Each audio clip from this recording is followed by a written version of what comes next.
want to say, you know, this no book is put together by one person. I just want to introduce a couple people who have worked on it. First is Ayumi, if he would stand up. Here, Ayumi. Ayumi's our webmaster for Ninth Planet Press. And, she puts all the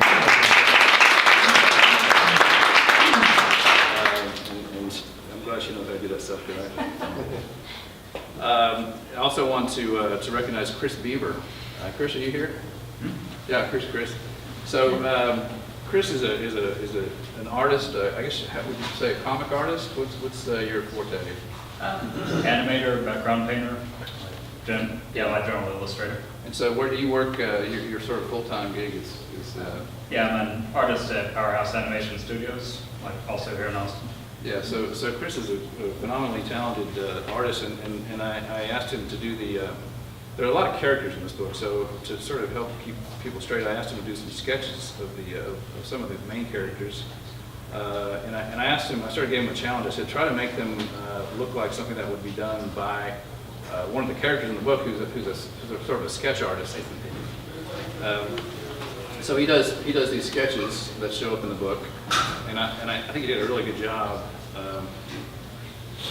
For example, this is Donald McLeach, who is one of the two main characters, and he's a big, powerful guy, who's sort of ruled by his passions, and we were looking for a model for Donald McLeach, and we finally came up with, and the younger folks won't get this, but somebody will. We came up with Conrad Dobler, who used to play offensive line.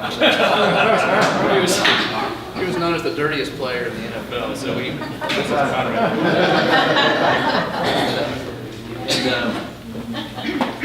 I just wanted to brag on Chris a little bit more.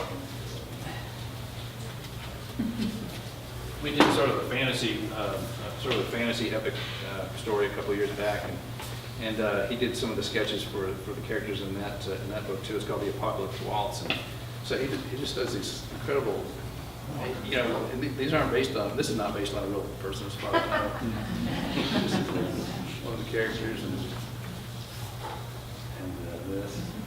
this is my favorite. This is the sort of warrior princess. So, and I was also going to pass this around, Chris, if you don't mind. This is Captain Scotland's. This is a takeoff on. Oh, right. This is something Chris did. I said I have to buy that from you. It's called Captain Scotland. One of these days we're going to do a graphic novel. So you guys want to pass that around. Notice the weapons he has there.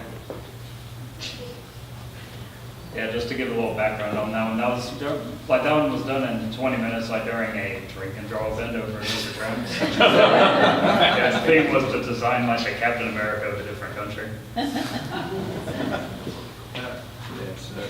So in just a minute we'll have some Q&A, and we can talk a little bit more. But yeah, I want to talk about Sean. Yeah, no, let's just talk about Sean. Sean is let's see. So Sean Benish is a local graphic designer. Sean, can you stand up? Okay. Yeah. So Sean did the map here, including the. Look fine from my point of view. Cool. What's up there?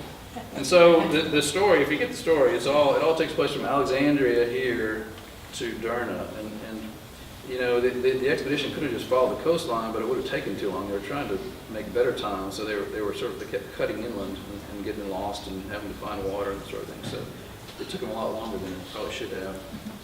And so, and Sean did the cover for Cyrenaica over there.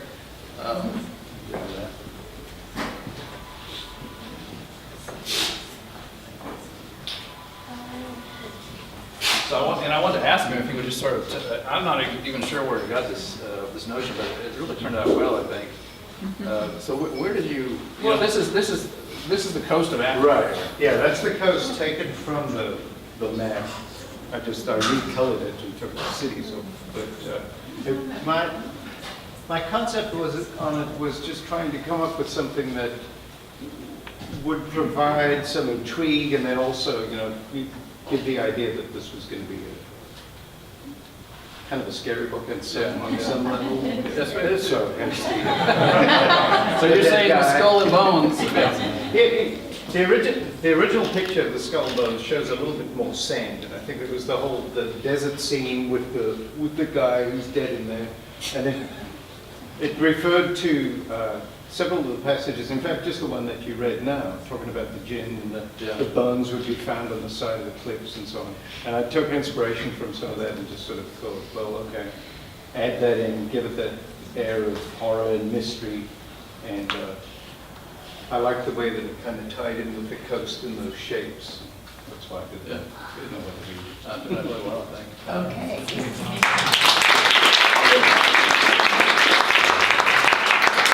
Yeah, so the funnest part about all this is working with people like Ayumi and Sean and Chris and you know, collaborating, trying to come up with some good ideas for how to present these sort of jointly produced products. So with that, having said that, I appreciate y'all coming. We got any questions? I'd be happy to.